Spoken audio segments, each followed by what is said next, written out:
2024 மக்களவைத் தேர்தலில் ராமநாதபுரம் தொகுதியில திமுக கூட்டணியில இந்திய யூனியன் முஸ்லீம் லீக் கட்சி வேட்பாளராக போட்டியிட்ட நவாஸ் கனி தன்னை எதிர்த்து போட்டியிட்ட பன்னீர்செல்வத்தை விட 1,66,000 வாக்குகள் அதிகம் பெற்று வெற்றி பெற்றார்.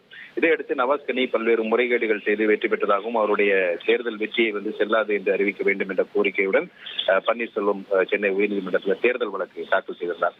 இந்த வழக்கை பொறுத்தவரைக்கும் நீதிபதி CV கார்த்திகேயன் இந்த வழக்கை விசாரித்து வருகிறார். இந்த வழக்குல ஏற்கனவே OPS தரப்புல 35க்கும் மேற்பட்ட ஆவணங்கள் சமர்ப்பிக்கப்பட்டு அது சம்பந்தமான வாக்குமூலம் பதிவு செய்யப்பட்டது.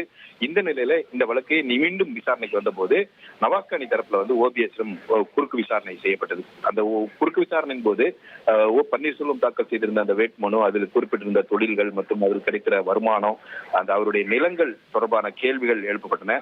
அப்போது அவர் தன் பால் பண்ணை வைத்திருந்ததாகவும் அதில் 40 மாடுகள் இருந்ததாகவும் குறிப்பிட்டிருக்கார். அதன் மூலம் கிடைத்த வருவாய் என்பது குடும்ப செலவிற்காக பயன்படுத்தி வந்ததாகவும் அவர் தெரிவித்திருந்தார். மாடு வளர்ப்பு, விவசாயம், நிலங்கள் மற்றும் பல்வேறு தொழில்கள் செய்து வந்ததாகவும் அவர் தெரிவித்தார்.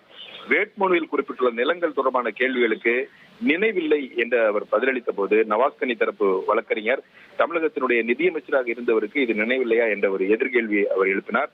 அதற்கு அவர் தன்னுடைய ஆடிட்டருக்கு தான் இது சம்பந்தமான விஷயங்கள் தெரியும் என்று பன்னீர்செல்வம் விளக்கம் அளித்தார்.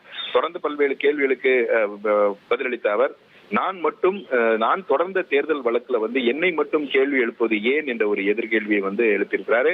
அவருடைய குறுக்கு விசாரணை என்பது இன்றைக்கு நிறைவடையாத காரணத்தினால் இந்த வழக்கின் விசாரணை ஜனவரி 9ஆம் தேதிக்கு தள்ளி வைக்கப்பட்டிருக்கிறது. அன்றைக்கு அவரிடம் மீண்டும் குறுக்கு விசாரணை நடத்தப்படும் என்று எதிர்பார்க்கப்படுகிறது.